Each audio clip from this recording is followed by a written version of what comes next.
उभाटा गट जो आहे तो बोलण्यामध्ये इतका माहीर आहे की प्रत्येक त्यांचा नेता हा फक्त बोलतच असतो. तेच इथे दिसून येतं. सकाळी 9 वाजता संजय राऊत वेगवेगळ्या विषयांवर बोलतात. त्यांना पाहिजे तसं, हवं नको तसं समोरच्या नेत्यांना, पक्षांना बोलायचं आणि ती माहिती मग सकाळपासून दाखवली जाते.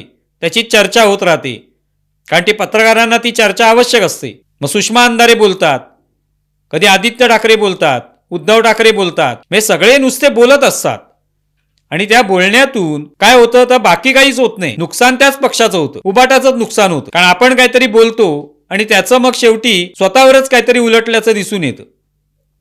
आता अनिल परबांनी खरं तर तो मुद्दा उपस्थित करण्याची आवश्यकताच नव्हती संजय राठोडांचा, पण त्यांनी तो उपस्थित केला आणि मग चित्रा वाघ यांनी दणदणीत असं भाषण केलं, खरमरीत टीका केली, पिसं काढली एक प्रकारे. नारायण राणे यांनी सुद्धा वा चित्राताई वा अशा पद्धतीने त्याला दाद दिली. मग हे करण्याची आवश्यकता नव्हती. आदित्य ठाकरेंचा बचाव जो काही करायचा होता तो केला असता आणि थांबलं असता तर हरकत नव्हती.